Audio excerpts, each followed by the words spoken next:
Запись. Хорошо. Okey. Ülviyə xanım, Xudaverdi bəy, John. Okey, John.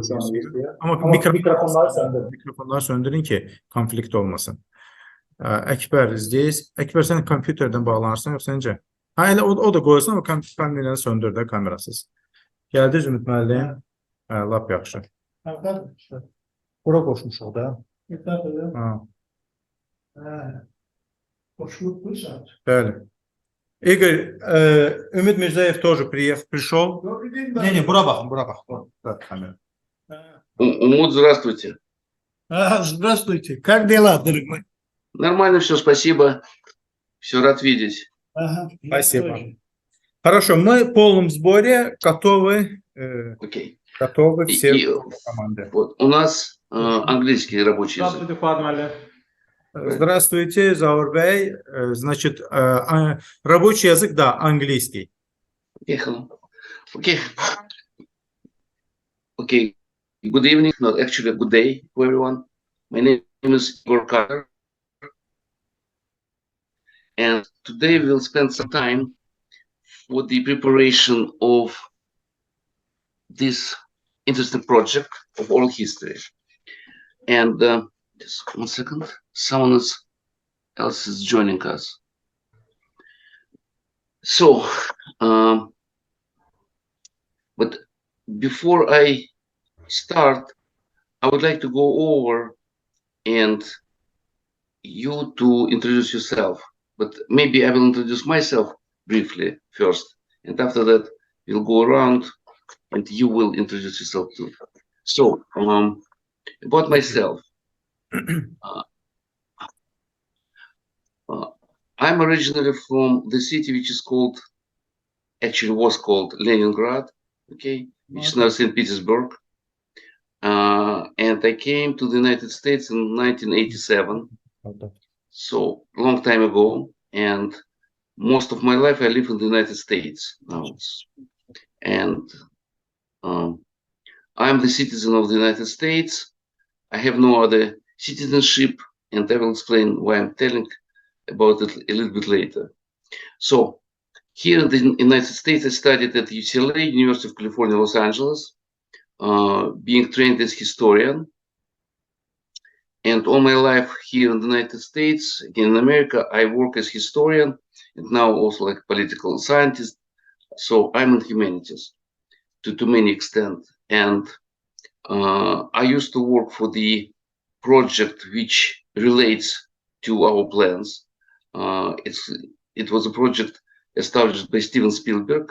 It's called Show Visual History Foundation. And I will talk about this a little bit more. When the project was over, I moved to New York and worked as senior historian at the Museum of Jewish Heritage, a living memorial to the Holocaust. And after that, the work was over in 2008. I, with a group of friends and colleagues, established a small museum, the Museum of Human Rights, Freedom and Tolerance, which I actually present here. Okay. Also, I'm involved with the Rutgers University. It's a very one famous university, and the university has a center for the study of genocide and human rights. Okay, and I'm in charge of the former Soviet Union.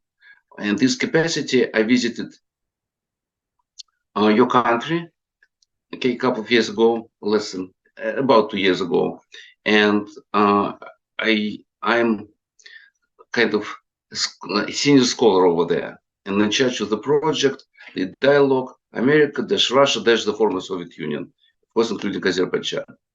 So, and we are at the center, are in very close contact with the Russian State University for the Humanities. They have the Center of the Holocaust and Genocides. Okay, and we work with many other universities. Like recently, we did some work with St. Elizabeth University here in New Jersey, and so on and so forth. So I'm very much involved in work on genocides, human rights, and so on and so forth. And oral history became one of my major topics, because of the work for Steven Spielberg and his project. So this is very briefly about myself, very briefly. And later I will share with you my experience, which might be helpful for our project here. So what I would like to do now, to go around we don't have a table now, like a visual table, let me put this, and if you don't mind to introduce yourself, your name, last name, what is your professional interest, and why you want to join this project. Very briefly, just a couple of minutes. Let me begin, Mr. Igor. I am Fuat Abbasov, International Eurasia Press Fund Media Department, and I am head of this project. Ümit Mirzayev, near of me. Ümit Mirzayev, the president of International Eurasia Press Fund. And other people introduce themselves also. Ekber, please. Kamera, mikrofon al, oradan danış. Ermənistan kökenlisi. Onu da diyebilirsin. Hello, Mr. Coughlin. My name is Akbash Abandayev. I'm currently working at the International Eurasian Press Fund as a writer. And of course, I'm myself, ethnicity, my personal ethnicity is from the Western Azerbaijani. Okay. I'm Mr. Igor Kotler. How are you? I hope all is well with you, and I'm Hudaver Deguliyev, head of the program department of International Eurasia Press Fund, and I'm originally from Western Azerbaijan. And now I'm the student of the master degree, first class. Good. Thank you very much. I'm Ulviye Kerimova.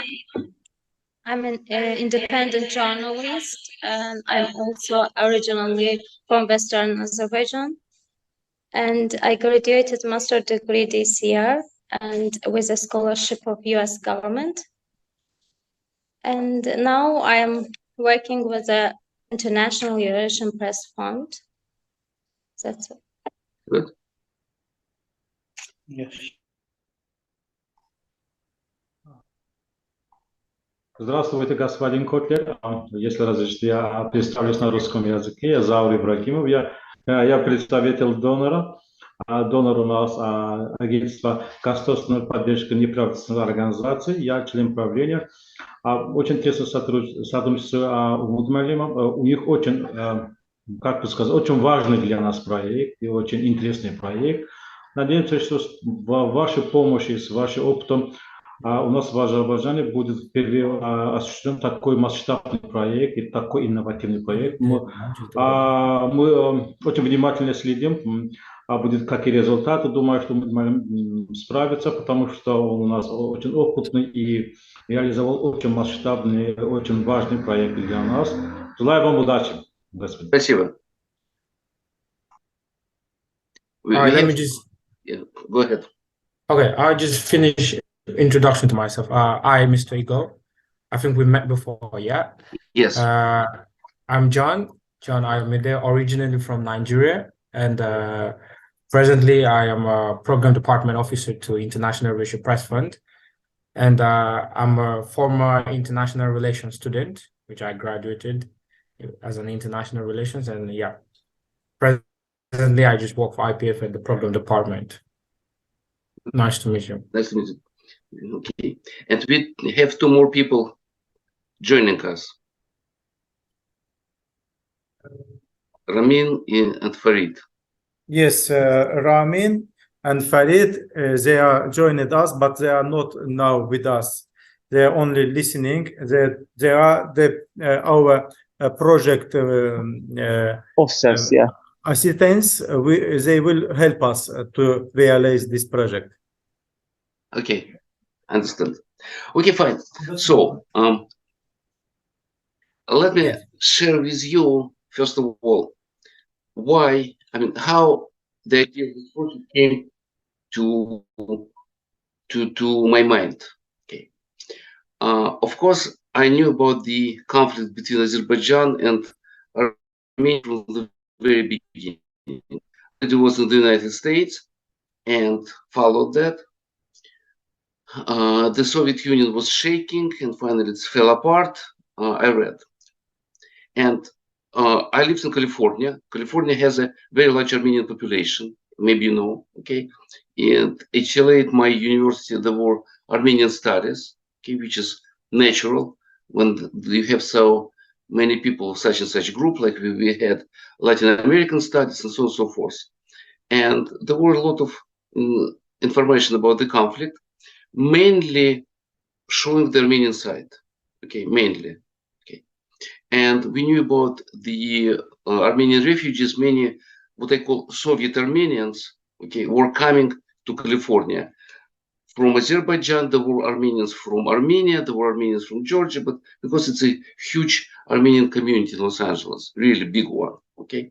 So, and I had some interactions over there with Armenians, and I heard one side of the story.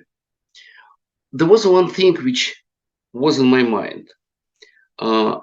Sometimes it was mentioned that about 150,000, maybe my figure is wrong, Azeri citizens, let me put this way, of Armenia, fled Armenia and moved to Azerbaijan, okay?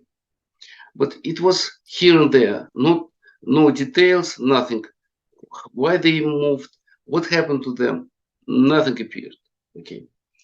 So, and Armenia, the Armenian diaspora is very big. I mean, you can find Armenians everywhere.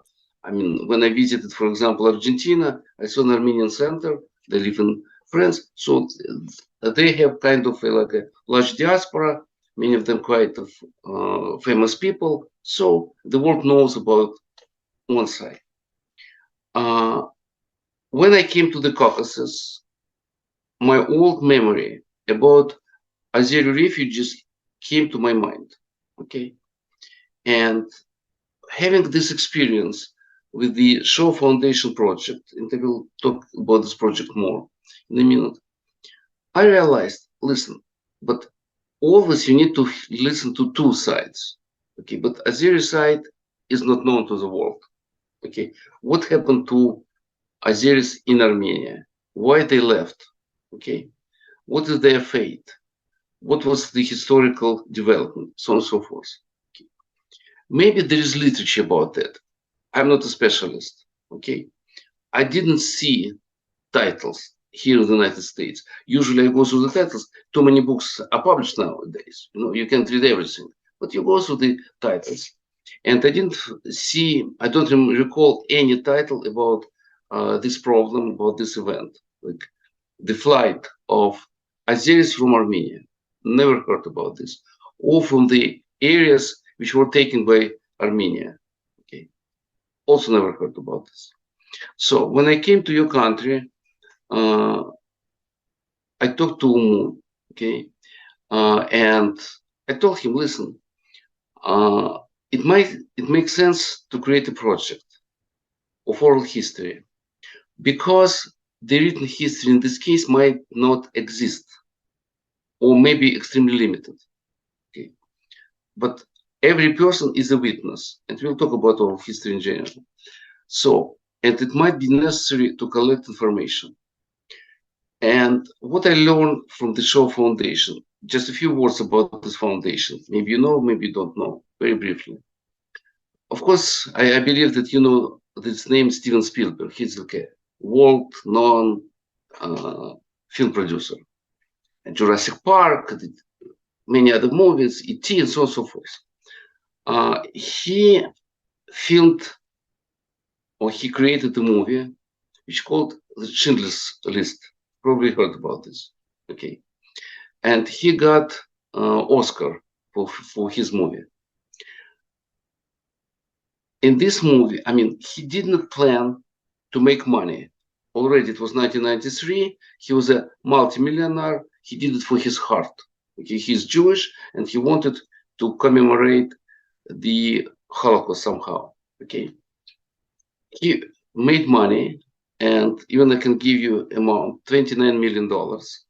Half of this money went to a charitable foundation, which still exists. It's called Righteous Persons Foundation, located in Los Angeles.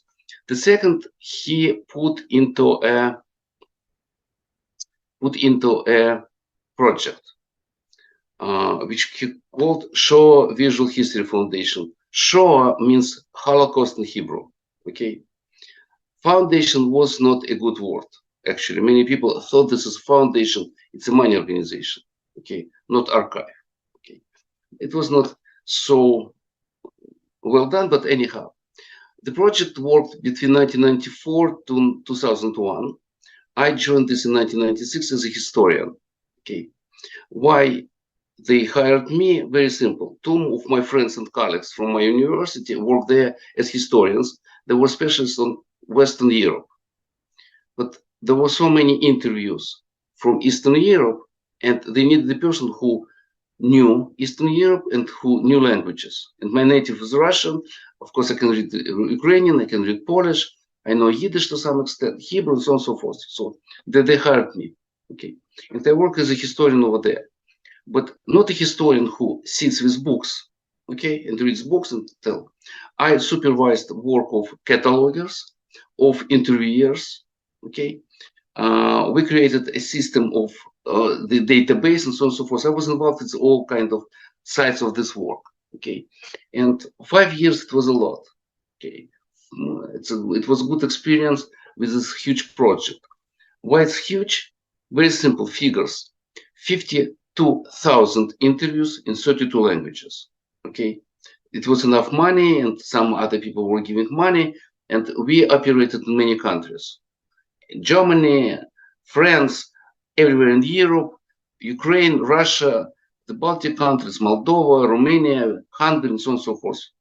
Okay, Israel, of course, and Latin America, Brazil, Argentina, and so on. So it was my experience. A huge project, which we started from zero, practically from scratch. Okay, and this is my experience. So coming back to you, we talked, and again, when you do, and yes, maybe one more thing. Maybe you know, maybe you don't know. I mean, probably you know about the Holocaust, but there is a problem, growing problem, actually two problems. One is called Holocaust denial. Some people say there was no Holocaust, okay? And second problem is the fading of memory.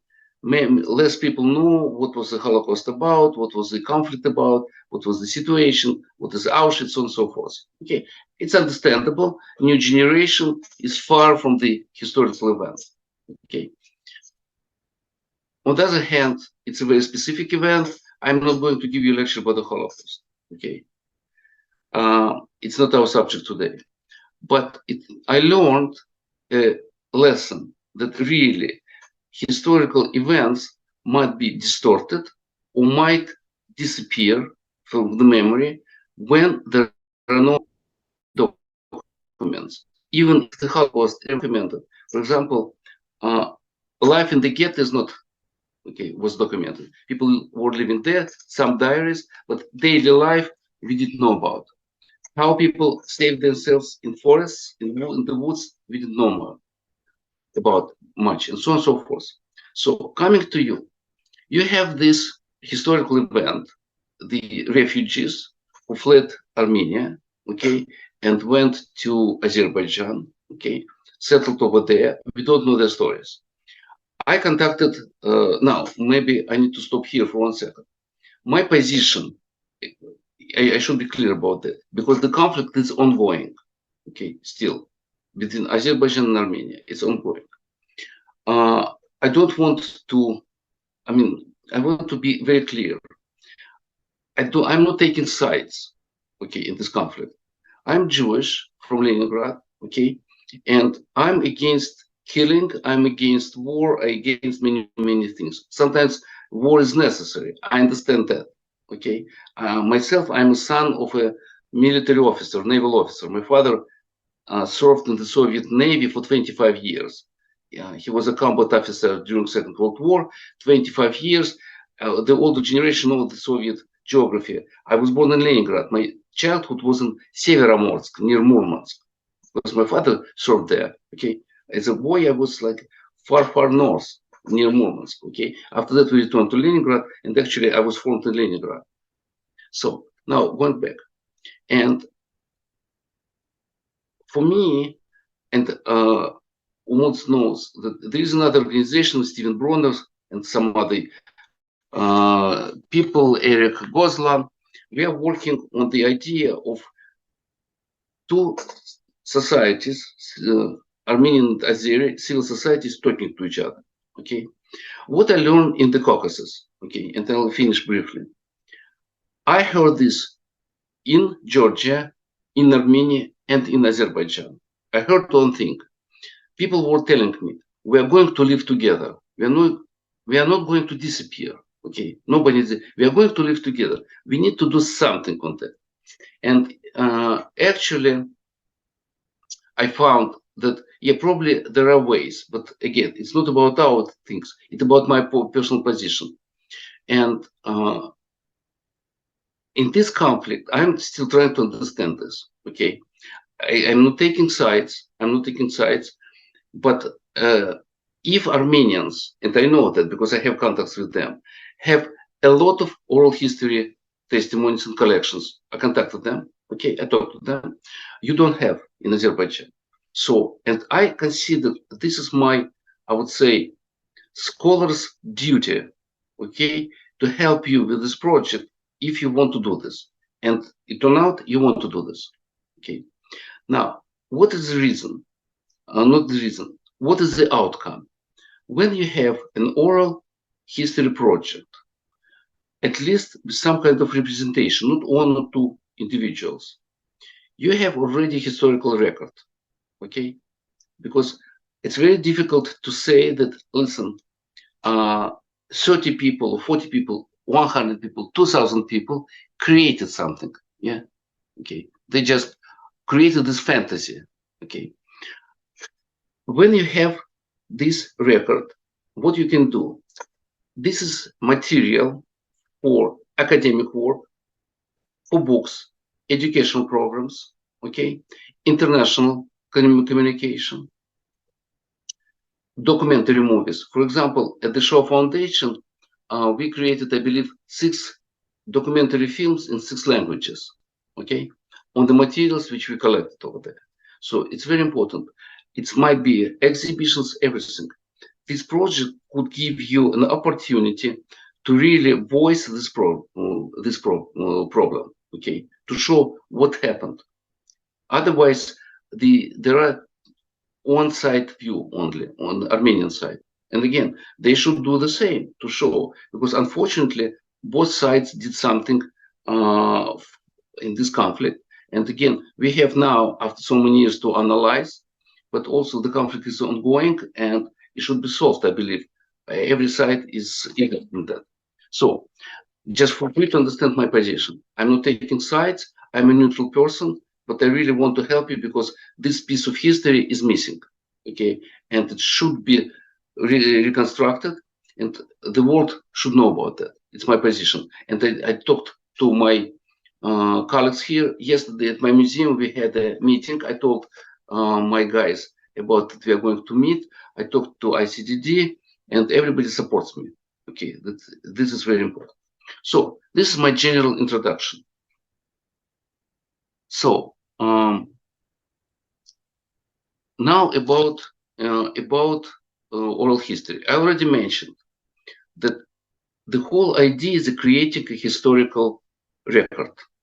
Okay, it's not just talking about something, a historical record. If we are going to create this historical record, it should be, let me put this way, well organized. I talked to Fuad and Umut before this conversation, and usually I have approximately 4-hour seminar.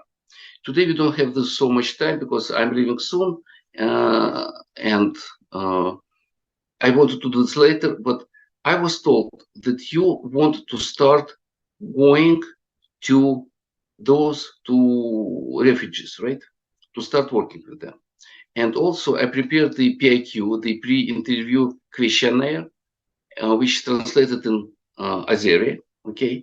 And you want to go, okay, with this to start collecting information. But I have a question now for you and for everyone. Do we have any database how many people, in other words, you are planning to interview.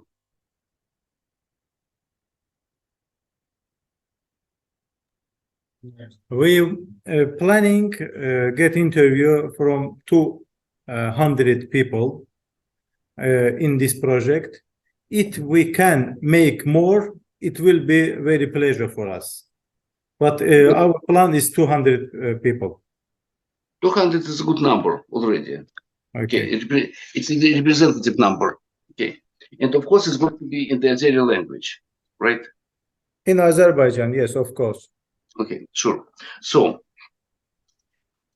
from this point,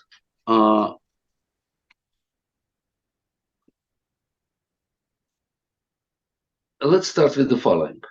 I will also tell you the mistake which was made by the Shaw Foundation at the very beginning. Okay. Spielberg hired 2 documentalists, film documentalists. Okay, they became heads of our foundation, and they got equipment, some kind of idea, and they started interviewing people. First interview were very bad. Okay, we read them off, so they didn't become the part of the collection. Why? The quality was very bad. Why the quality was very bad? The documentalists didn't know what to ask, how to ask, and the interviewees were not ready to give their testimonies. So the question number 1 is, if you go to people, okay, is to explain to them the goal of this project. Okay, it's very important, because if they don't know the goal, they don't understand why you're asking. Okay, and it might be information which you don't need. Okay, I'll explain what kind of information. People very often tell general stories about politics. Okay, yes, Azerbaijan and Armenia were at war, blah, blah, blah. They need to know that their major focus. You have to introduce the project, explaining, we want to know about you, your personal experience. This is a very important thing. Okay, but sometimes people do not understand why they are so interested. Okay, why you want to know more about them. What is the reason? So, in other words, what I recommend you to write some kind of an introduction to the project, which would be understood by anyone, a person with comparatively modest education, what it is about, to prepare him or her for this interview. Okay, and to explain to the person why he or she, small, ordinary person, is, why so much interested to him or her experience. Okay, and to explain the significance of this experience. Okay, that we want to know history, we know what happened to you. It's very important.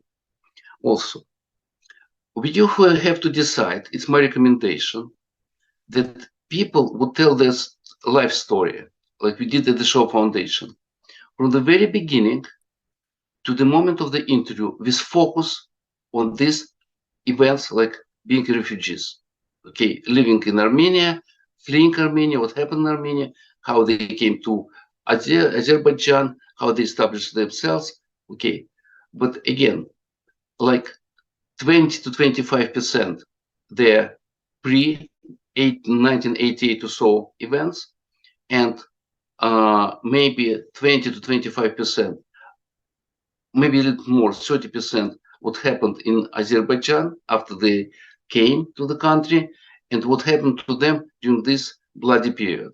Okay, this is my recommendation. Okay, so some focus, because what is our goal? To, again, reconstruct history. Now, next thing. About the PIQ. When there were several of us, historians of the Shaw Foundation, we watched first interviews, the quality was not good, and we worked on this PIQ, the pre-interview questionnaire.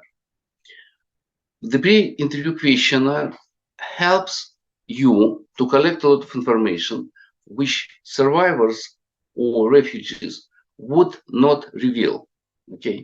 Because you don't have time to go through their family history, through their relatives, and so forth. Number one. Number two, it's a written record, which is also very good for archive, okay, for scholars or educators to come and to see, maybe students, whatever. Again, your audience is going to be very, very diverse. Scholars, academics, educators, students, lay people, and so on and so forth.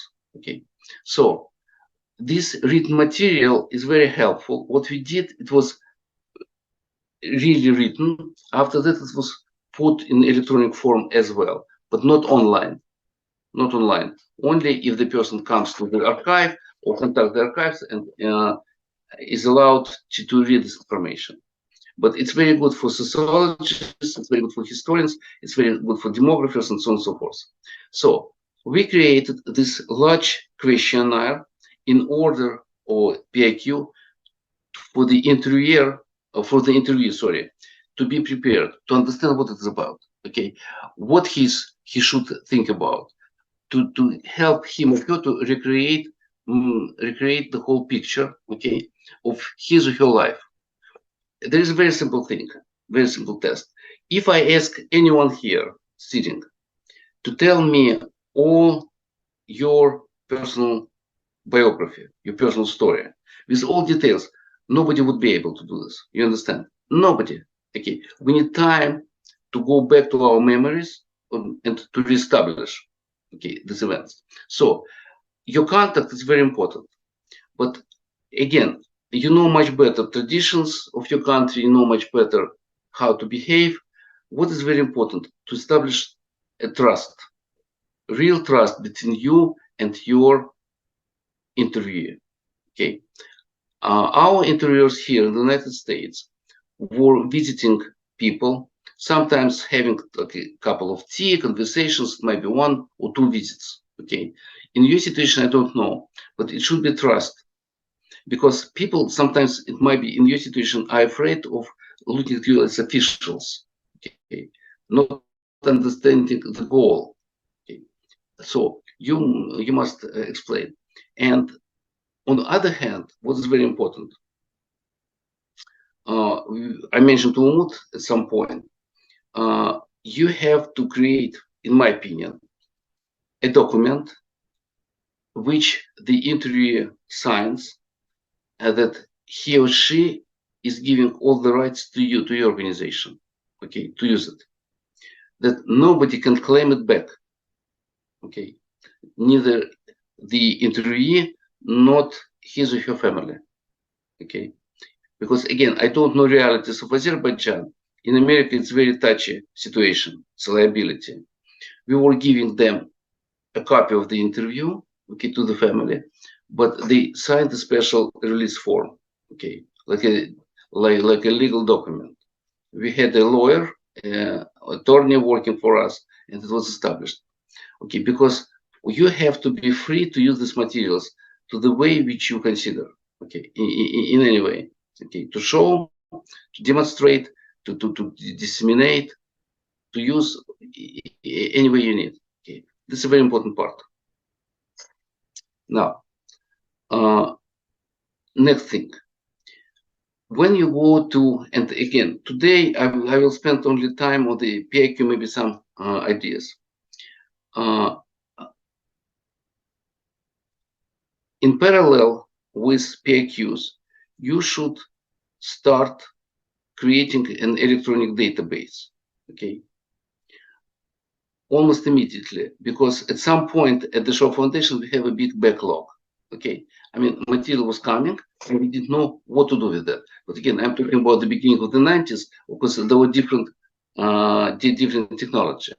Okay, it was very difficult. We needed some people to sit after that to go back to the records and to put in the computers. Okay, it was very, very costly and time-consuming. So from this point, I recommend you immediately to create a database on everyone and to have records what was done, visits, such and such, and short report, okay, what was accomplished. to know about the person. One more thing is very important. When you introduce yourself, when you establish trust, they have to believe you, to trust you, and you fill this questionnaire with the person. Also, ask your interview to think about artifacts, okay? Because artifacts are very important. What kind of artifacts? Whatever they have from the old country, what they brought with them, because this is part of history. This is always a question. What is very valuable for people? Okay, what they're taking with them? Okay, it might be a family album, it might be pictures, it might be, I don't know, family artifacts, it might be, I don't know what. Okay, but it's very, very, very important. At the Museum of Jewish Heritage I worked, we collected artifacts from the people who survived the Holocaust. Okay, and among materials were some absolutely amazing things. Okay, which people really kept. Okay, in ghettos, in camps, and so on and so forth. So all this tragic period of their lives. So these artifacts are very important. Artifacts and photographs, pictures. Okay, so of course, I mean, it's up to you. If you want to create a museum or exhibition, you can do that. It's another step, maybe, to collect this artifact. At least you take pictures, but it's very important also description. It's very description and motivation why such and such item was taken. Okay, not just another thing. Okay, because it shows the internal world. Why? Okay, what was so significant for them? Why still they preserve this? Okay. In our interviews at the Shaw Foundation, after the interview, the interviewer was going to these artifacts, recording them, okay, taking all explanation. But also there was a description in the PIQ. Well, like it might be special additional document.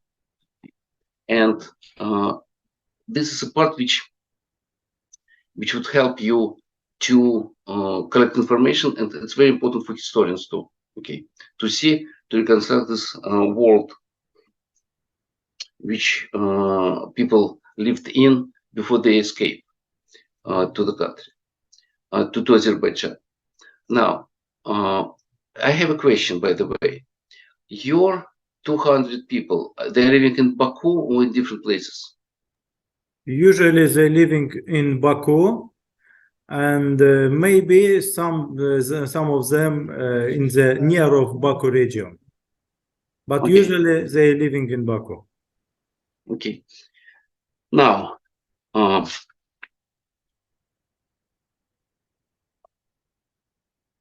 when you visit them, okay, when you visit them, also explain to them, again, I mentioned that, but now in more detail, that all this work, you don't need any gossip or folklore stories or hearsay. То, что in Russian называем это слухи. Only personal experience. Only personal experience. Okay.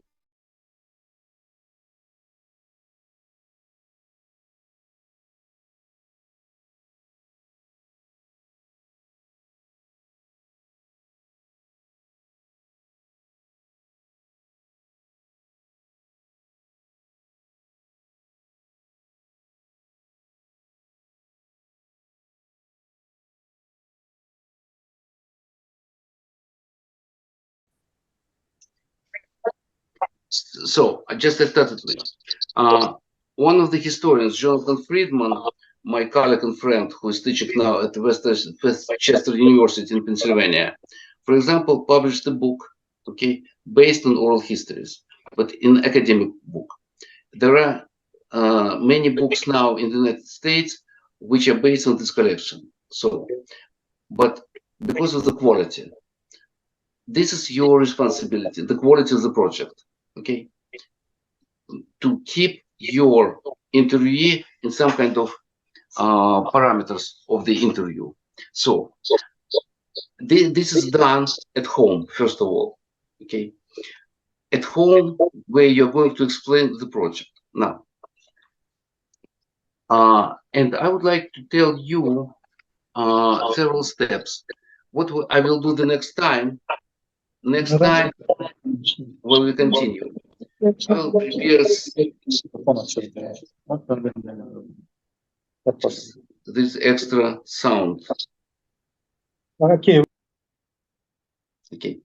I will prepare some PowerPoint presentation for that. So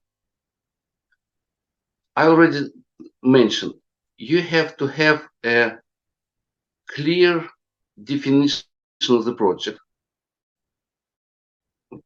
But actually, I would create two of them. One for the world, okay, for Azerbaijan, okay, and for the world in general. The second, more extended, for your interviewees to understand, okay, why are they asked these questions? What is the reason? Now, of course, I don't need to mention about budget and publicity. Now, about equipment. This is kind of a question for myself. Back in the beginning of the 90s, we used cameras. We had cameramen coming. In today, even telephones have very good resolution. Okay. You have to consider what kind of equipment you're going to use for these interviews. And you have to explain to the interviewee what kind of equipment. Because I can tell you where is the problem. The problem is if you would not tell them that you are going to use your telephones, which is possible. It depends what you want. They might consider this very kind of light-minded, not serious. Okay. Yeah, someone comes with me with a telephone, what it's about, because the older generation is more familiar with big cameras, something very stable. Okay, I don't believe we need it. First of all, it's very costly. Secondly, again, it's the matter of resolution. But you have to decide on evaluation. Now, could you excuse me for one quick second? One, please, because someone's calling my door now.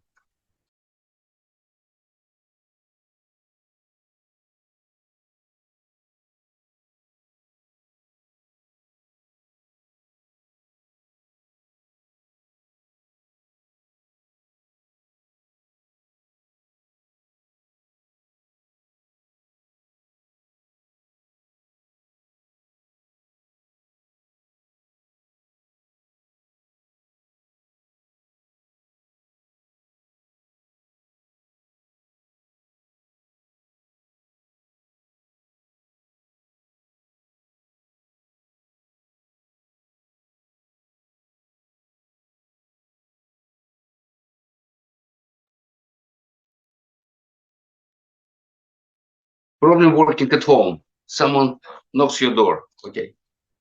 Can you hear me?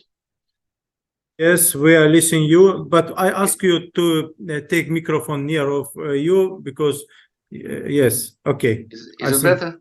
Yes, better. Thank you. Good. So now for our interviewers who we sit here, what you should do, you have to conduct background research. You should know about the event, really to know about the event.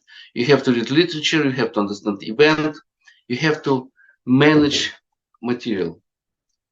Because it would be a very big disappointment if you come to the interview and have a little idea what happened at the time. And some of you, I can see the faces, probably were even born after this event or during this event, and you have no personal memory about that. Okay, this is a very important point. During my work with Spielberg's project, there was a very big problem. We trained interviewees, still people didn't have any idea about the events, especially here in the United States, and there was a problem. I can give you one example. And I criticized our interviewers all the time for this in the United States.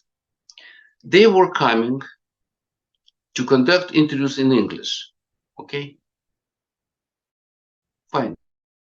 The interview was going in English, and they didn't ask a very simple question: what language did you speak at home? Okay, but people were from Poland, Russia, Lithuania, Romania, and so on and so forth. Okay, people were speaking, it's not your case, but people were speaking very different languages. Okay, really different languages, sometimes 2 or 3 languages at home. Okay, and I was even talking to our interviewers. Of course, in some small kind of town in Lithuania or in Poland, they spoke English. What else? Of course, everybody speaks English. In your situation is different. I believe that the vast majority of you guys were speaking Azeri at home, for example. But you should ask about their knowledge of Armenian or Russian, and so on and so forth. It's very important too, because of what kind of interactions. I give you my personal experience. I'm from Leningrad. I already told. I grew up in a Russian-speaking family, and everybody spoke Russian. Many years ago, I went to Tbilisi. I had relatives living in Tbilisi. I talked to different people, and I remember I went to barber's shop, okay, and there was an Azeri person, okay, barber in Tbilisi, and he talked to me in Russian. I mean, I didn't know any other languages. He told me that he knew Azeri, his native language, Russian because it's the language of the country, Georgian because he lived in Tbilisi, and Armenian because he lived in the Armenian kind of neighborhood. 4 languages. For me, it was surprising. Okay, I didn't see people like that in Leningrad. Okay, not at all. Okay, everybody spoke Russian. That's it. My main. Okay, so from this point, there are some small things. So you have to know the situation at the time in the country. You have to know, especially young generation, what was the Soviet Union. Okay, because they will give you a lot of Soviet background. Okay, you need to understand, because sometimes I talk to young generation. For them, I understand it's a past, okay, but you should know this past, okay. You know about this conflict. You should to understand what happened, what was the result of this conflict. Okay, it's very important background information, but also this background information, historical, would help you with the next step. The next step is to compare or to understand this interview, its historical value. Okay, and to manage this interview to the way to create a historical record. Otherwise, it's going to be a product with a very, very insignificant quality. Let me put it this way. Now, just I'm giving you general steps you have to start thinking about. Now, about the interviews themselves, we'll talk next time. Okay, because I will give you methodology. I will explain to you what kind of problems we had. Yes, one thing. Please, a little bit read. It is my recommendation to all interviewers. Read about psychology, especially psychology of the victims. Okay, there is literature about that. You know English. If you need, I can come in the future with some kind of titles and recommendations. You need to understand, because it's very sensitive. People were traumatized, okay, and you need to be very careful with your questions, with your approach. Next time, I will tell you what kind of negative situations we got with some people, okay. Now, the next thing is for organizers of the project, how to process interviews. How are you going to keep them? Should be a platform, a special website, okay? And it's very important. How you're going to really keep it for eternity, okay? It might be, again, we can talk about that.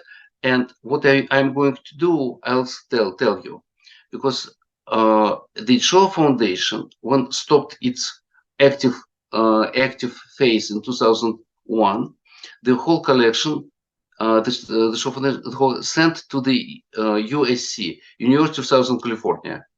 This project sits over there. You can find it online. Okay, Shaw Foundation, USC. You can take a look at that. And I still have contacts with them. I can ask them how they keep information now in our new age. Okay.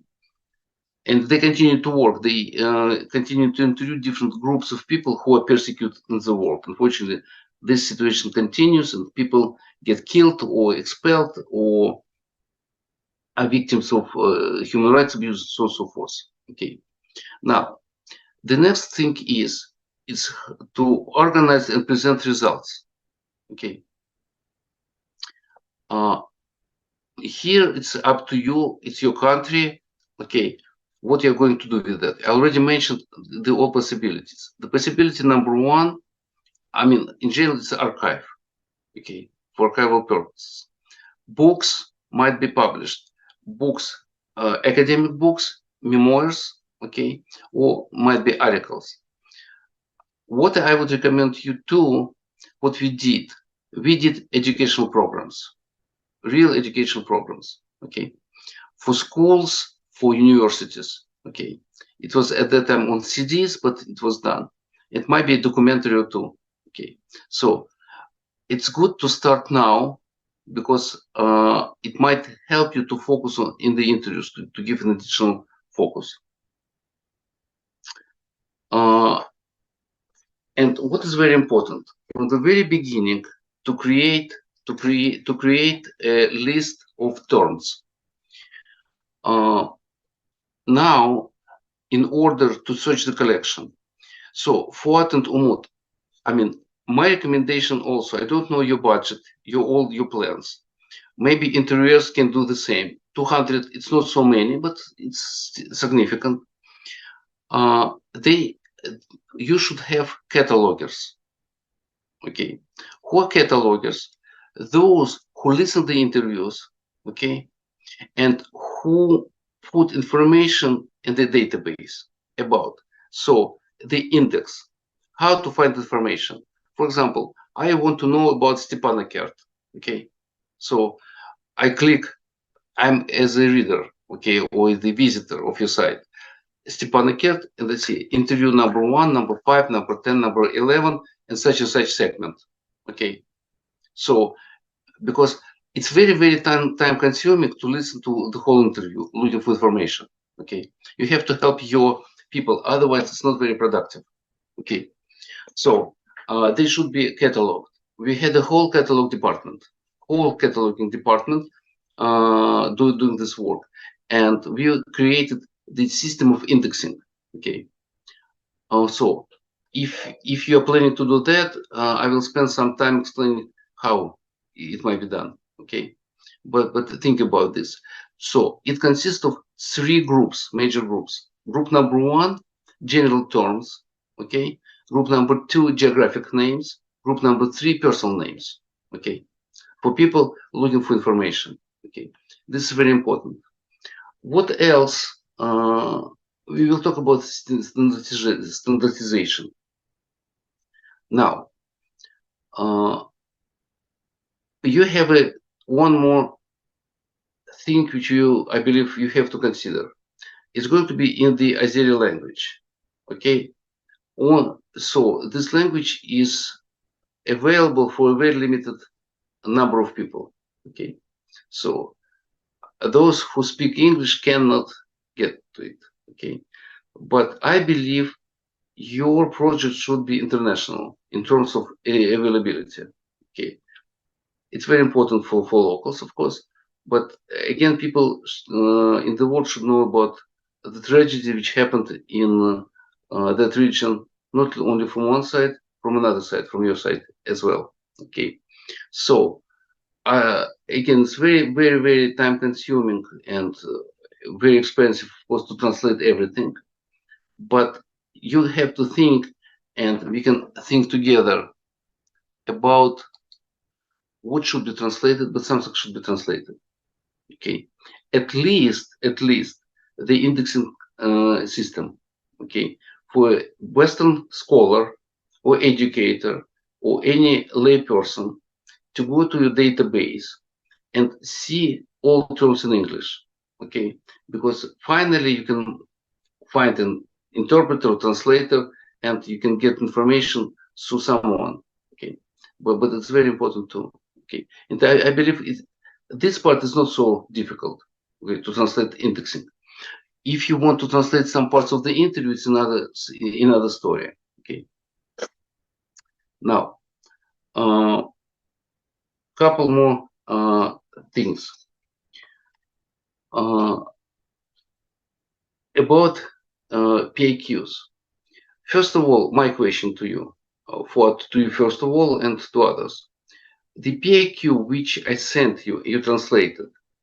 Did you change something? Did you add something?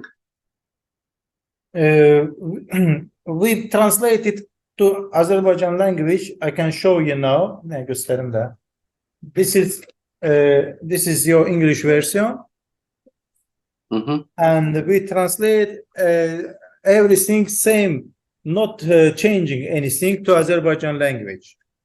And we planning to get interview from our people, refugees, and then translate it also to English language. But So we you're don't planning- change anything. Good.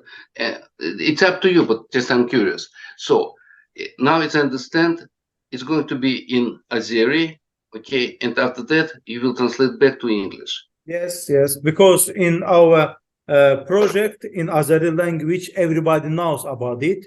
We want to tell about it to the international community. Very good. It's very good. Yes. Okay. From this point, tell me, and you have these 200 people.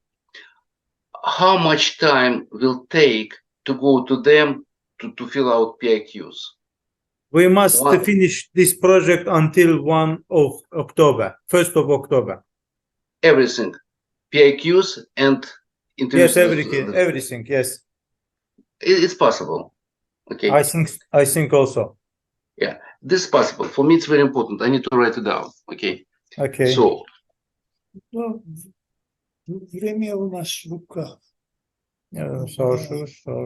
Очень. okay. So, and you are going to start almost immediately, right? Yes.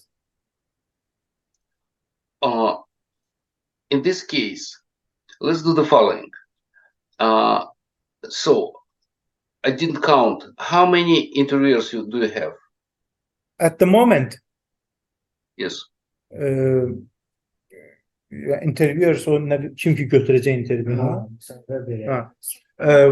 At the moment, we have 5 people for this work, and maybe we will work with the volunteers also. Okay. So 5 people, at least 5 people are going to work. Okay. Yes. What do you think? How much time will take for them to go to all these 200 interviewees? If we will working every day, I think it will be 1 month enough for this work, Very good. and maximum 2 months Just for PIQs or for everything? for interviews. No. My question is, let me to be more clear from this point. We can continue, okay, because again, I can talk about more about the interviews, but we talked about the first step only about PIQs. Okay, it was my plan for today. PIQs o dediğin neydi ki PIQs? Pre-interview questionnaires. Okay. You are talking about the questionnaire you Yes. sent us. Okay. In English they're called PIQ. Okay, I understand. Pre-interview PIQ. questionnaire. Okay, PIQ. PIQs. Okay. Игорь, PIQ. дорогой, мне кажется, что надо будет нам как-то вот пройти по этой документу, вопроснику, потому что, может быть, следующий у нас по пунктам просто посмотреть и... Хорошо. Да, и как-то вот, чтобы наши люди до конца понимали. Это вот сегодняшний у нас ознакомительный это разговор. А вот на следующие дни, когда будет время, мне кажется, что было бы хорошо по пунктам мы прошли это. Ну, в принципе, вроде бы все понятно, но Я слушаю, извиняюсь. Да, и с другой стороны, нам нужно просто общаться с практиком. Вы прошли этот путь. Нам кое-какие нюансы не знакомы. Нам нужно, конечно, очень нужно и важно, и интересно послушать вашу практику. Тогда давайте сделаем такую вещь.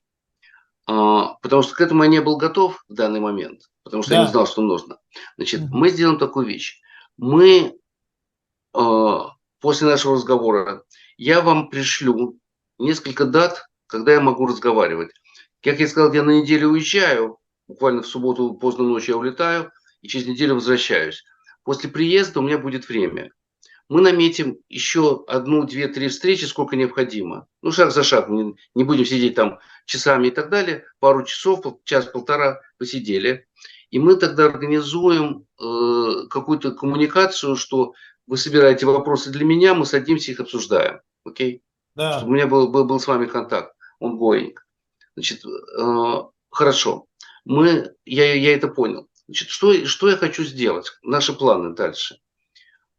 Я с удовольствием пройдусь по PIQ, окей? Расскажу всякие реакции, какие-то мои комментарии. Просто об этом, честно говоря, не думал. И дальше мы с вами должны проработать вопросник. Окей? Вы можете начать прорабатывать в черне. Вот какие вопросы вы считаете необходимо задать людям. Я с удовольствием сейчас, извините, секундочку, телефон. Окей. Я с удовольствием добавлю что-то, свои какие-то мысли по этому поводу. Значит, вопросник – это обязательная вещь. Потому что работа должна быть более-менее... Sorry, я стал говорить по-русски. So, let me go to English. So, the next thing is, we are going to go through PIQs together, okay? Prepare all the questions and comments, whatever you want. The next thing, we have to prepare a questionnaire. This questionnaire, it should be basis, okay?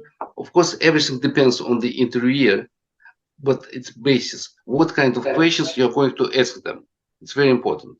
And I will explain to you technique, okay, how to ask questions, because it's very specific, and how to get answers, okay? Next thing, we will do some training, okay? We need some training. Usually, I will tell you how I will organize training for you, okay? Like, it's called mock interviews, okay? We'll do some training, okay? And let's put the following. We have not so much time. It should be done after my return within a couple of weeks, the most, okay? The whole preparation. And if you want, I can do one more thing for you, but I need someone helping me. We can do critical viewing of the first interviews together. What is critical viewing? You conducted an interview, okay? We watch together, you translate for me the questions and answers, and I'll give you background. Okay, sorry, I will give you my comments.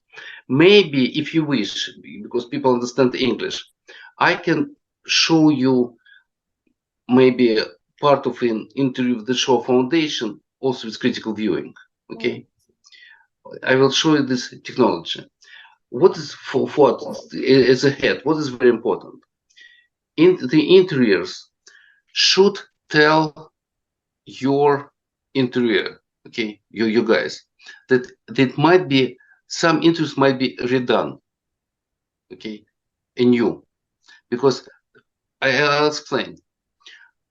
We need to set parameters of the interview, okay, like 2 hours, 1 hour, something like that, okay. But the Shaw Foundation was going with this kind of standard, but we historians realized that some interviews were extremely interesting. They needed more, okay, time. They needed more because information was unique and interesting. So you have to preserve this right to return to the person and to get a new interview. Okay, because it might be case, not so often, but it might be case. The longest interview we had was 17 hours. Okay, 3 days were coming to the person and taking, because it was a normal story, absolutely amazing. Okay, so but these are small nuances. So let's do the following. I believe that I did my introduction, what I planned today. Okay, if you don't mind. Okay, I can talk more, but I believe it's better to stop here. Okay. Yes, I think so. 1 hour is enough. Yes. For first. Yes, and I will take a look at my calendar, let you know all my dates. Okay, you will talk to your team. Okay, and I hope I'll see you approximately 2 weeks from now. Okay, and now I know what you want. And Mike, now I have a question for all of you. Do you have any questions for me? Any comments? Kimsə sualı var verməyə? Fikirləşin, sualsız olmazı bu qədər kişi şey danışıb. I have one question. We have two copies of questionnaire in 2 languages. We will take interview in Azerbaijan, then we will use English version. I think we can do 1 copy with 2 languages. For example, we write in Azerbaijan in big letters, and under them the English with little letters, because of it to translate everything to the English in another paper, it takes so much time. Can we do 1 copy with 2 languages? Sure. It's what. This is our decision as a team. Okay, this is our decision. There is no standard. It's not an international standard. We can work from the realities of your project. Okay, I understand. It's absolutely right. It should be available in English. Okay, for the international community. Okay, and for you to promote your project. Absolutely, you can do this. I have no problem. Ümid müəllim, mən deyirdim ki, 2 dənə kopya var. Bir bunu dolduracaq, sonra bunu dolduracaq. Mən deyirdim ki, bir axıra qədər baxacaq. Görün nə deyirəm də, axıra qədər. Mühasibənin ümumi məlumatları. Bunun İngiliscə qarşılığı General Interview Details. Mən bunun altından yazarım. General Interview Details. Biz Çin'i şeytanla karıştırdık. Biz Azerbaycanca bunun İngilizcəni elektron dolduracağıq olmaz. Yəni fərqli olsun. Biz adamlarla Azerbaycanca danışacağıq. Burada bizim zamanımız yox. İngilizcə Azerbaycanca bazılarını formalaşdırırıq, sonra dilə tərcümə olacaq. Sən onunla Mən tam olaraq başa düşmədim. Biz bunu doldururuq, sonra bura yazılır. İkili iş görməmək üçün bunun bura yazılır. İkili iş deyil, o ayrı işlərdir. Bunlar olmaz. Bəs gözlətməyə. Okay. John, have you question? Okay. Əkbər. No, I have I personally have a question about one thing that do you suggest us that should we be actually filming any documentary short film about this, that we can publish it in YouTube or some websites, for example? We have to discuss this because everything is copyright, right? Okay, I can't hear you absolutely clearly, but as I understand, your question is about can we do this at YouTube and so on and so forth, right? Yes. This is what we have to decide, because YouTube is a tricky thing. Okay, what is the copyright? Who is going? Because living in the United States, I got adjusted. The problem is intellectual property. You know, we have special lawyers working on that intellectual property. Okay, at the Shaw Foundation, it was a lot of paperwork with signature that it belongs to the Shaw Foundation. Okay, all this information, and the University of Southern California, which now keeps the archive, also doesn't allow anyone to copy just for the sake of the copy. On YouTube, you cannot follow this. Maybe I'm wrong. I'm not such a specialist. We need to think about that. Maybe some pieces on YouTube for the promotion. Okay, but all interviews, I don't know. It's up to you. If you want to own this archive, probably you should not do this. You have to have a website, okay, where everybody can come and check it. Okay. Again, this is a matter of discussion. Think about that. We can continue. Okay. I'm sorry for interrupting, Conflict. Thank you so much for your information. But I was going to ask about one thing as well. That are we able to publish this, for example, let's say documentary film in your foundation? We need to discuss it. Okay. Seriously, I'm not ready because new technology, okay, new approach, and we need to think about this. Okay, how to deal with that? And again, I believe, it's my belief, you have to have all the rights for this material. Okay, because this is your product, this is your effort. So it depends what you want. Okay, and this is going to be your archive. Okay. So it's a tricky situation. We'll talk about that. Okay, thank you so much, Mr. Kotler.